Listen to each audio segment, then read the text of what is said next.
Lula faz churrasco para ministros do Supremo Tribunal Federal. Gilmar Mendes e Alexandre de Moraes compareceram na reunião do petista.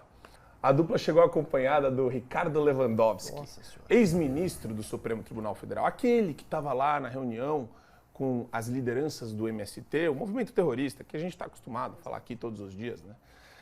E ele se aposentou desde abril, mas foi nomeado por Lula em 2006. Além dos magistrados do Supremo Tribunal Federal, funcionários do alto escalão do governo também participaram do churrasco. Na lista, Paulo Pimenta, da Secretaria de Comunicação Social, SECOM, Alexandre Padilha, de Relações Institucionais, e quem mais? Lideranças e aliados do petista na Câmara e no Senado. Aí eu queria saber, para você, essa vai direto no seu colo, Tomé. Existe uma aliança entre o Executivo e o Supremo Tribunal Federal que a gente não sabe, que não está nos autos, meu querido? É visível para todos nós que há uma interação muito grande entre eles, né? Nunca foi segredo para ninguém. Agora, o que mais me impressiona é nesse momento a qual o presidente Lula está para indicar mais uma pessoa para o Supremo Tribunal Federal, que claramente a intenção dele é indicar o seu advogado, ele fazer um churrasco chamando a turma toda ali para poder conversar. Eu acho que isso é um desrespeito com a nação brasileira.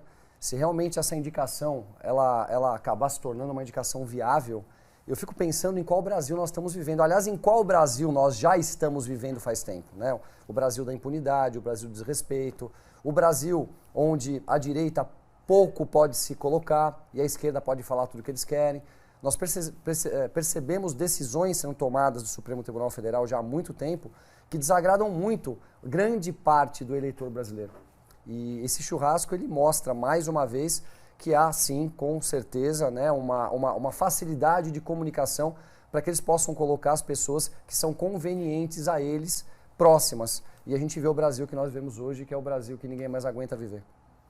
Eu quero aproveitar o embalo matinal, Adriles. Você, péssimo de rinite, está com o nariz mais vermelho que do palhaço do Patati Patatá. O Brasil está adoecido e eu acompanho. Você acompanha. Eu sinto as dores da República. As dores republicanas. Então ele está sentindo dor desde o golpe de 1889. Estou somatizando as dores da República. O Brasil está constipado. Eu queria pegar o que o Tomé falou e trazer para o Adriles o seguinte. Adriles, a gente tem que normalizar uma coisa para a nossa audiência, para despreocupar a nossa audiência.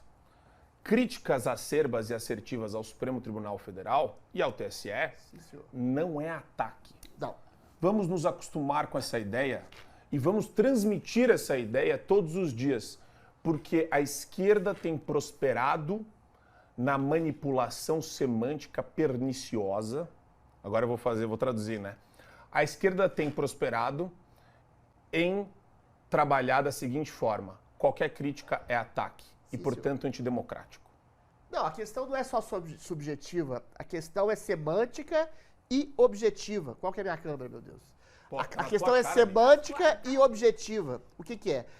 A crítica legítima que se constrói a qualquer ente da República, a qualquer ente da Federação, a qualquer ente dos poderes constituídos da nação, é exatamente o sedimento da democracia. Você criticar o ministro pela sua ação, que pode estar conspurcando as instituições, não é atacar a instituição.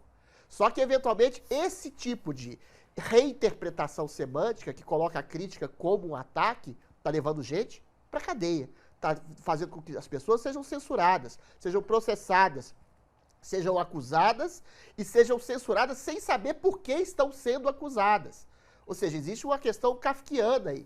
A pessoa que se coloca ao lado da democracia, como defensora da democracia, está solapando a democracia, censurando previamente, prendendo previamente, sem o legítimo devido processo.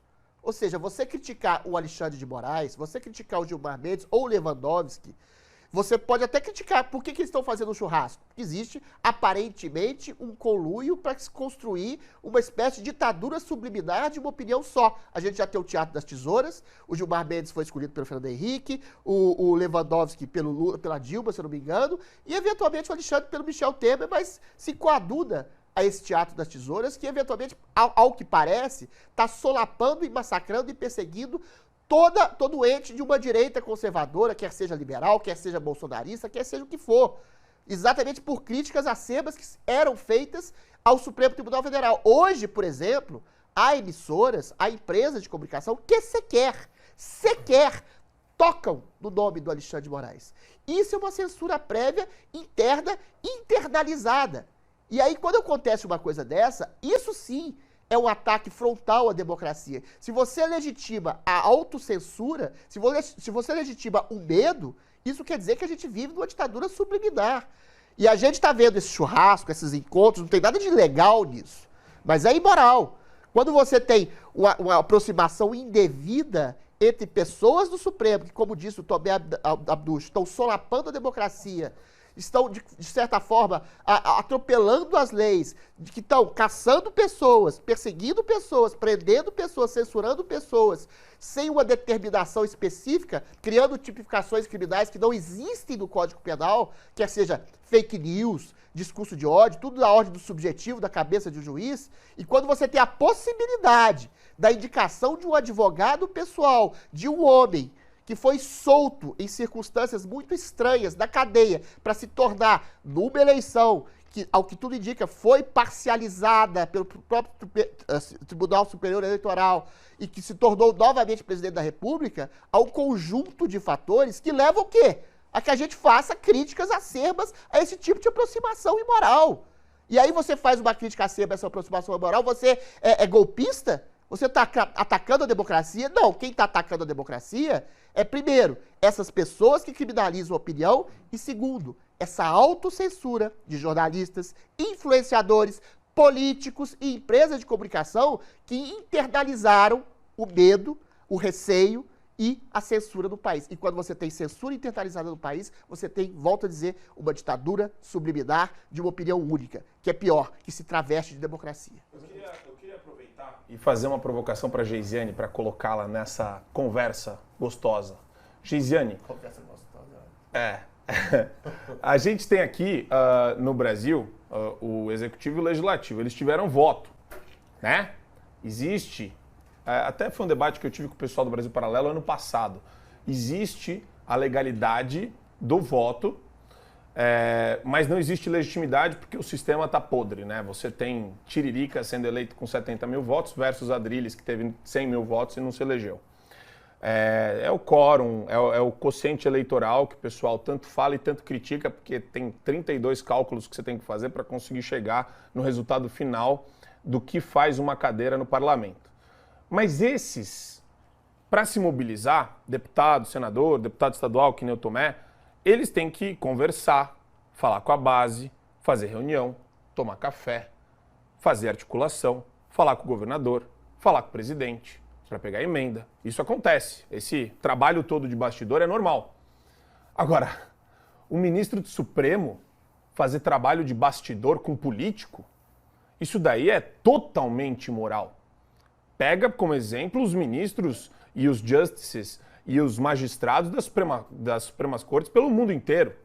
Isso é um descalabro institucional. Fere de morte a liturgia do cargo, minha querida Geisiane.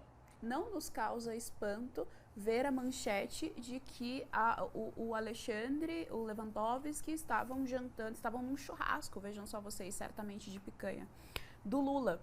Então isso já não nos causa espanto e isso já é um problema porque é um sintoma da ditadura. A gente começa primeiro a se autocensurar, então a gente começa a escolher muito bem quais palavras usar, quais nomes citar e como é que a gente vai colocar cada frase. Então a gente já começa a ter um problema para opinar a respeito, não só para opinar, mas para apontar mesmo fatos que acontecem dentro da realidade do judiciário. E junto com isso vem essa normalização, essa imposição, na verdade, de normalização de que é normal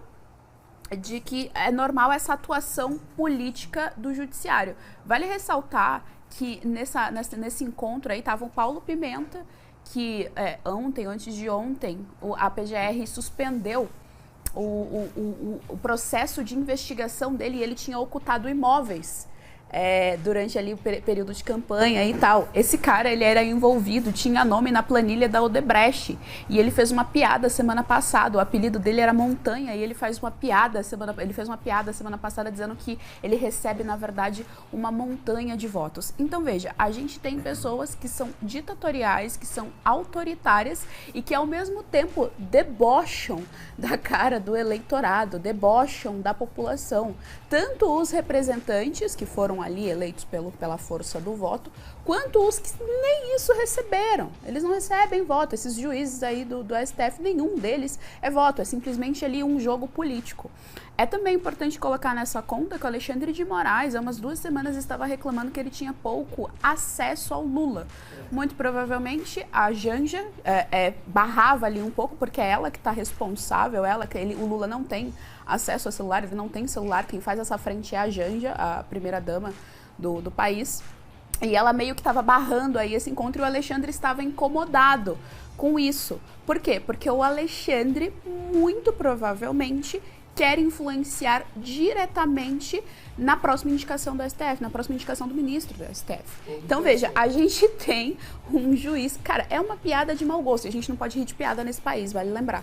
Mas é uma puta de uma piada de mau gosto. A gente tem um juiz que, além de ter ali toda uma autocracia dentro dos autos, dentro de como ele conduz a lei... Como eu já disse aqui, a lei não tem mais racionalidade, a lei é a subjetividade, e nesse momento é a pessoa do senhor ministro Alexandre de Moraes.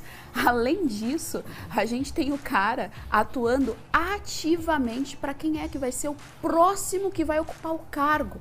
E esses caras, eles vão ficar lá até os 75 anos, tem chão ainda para isso. O Gilmar Mendes foi indicado pelo FHC, o FHC saiu do país em 2002, saiu do governo dele. E até hoje a gente tem um cara lá dentro. Então é esse que é o cenário. É óbvio que isso uma hora ia estourar o que a gente vê hoje, numa ditadura.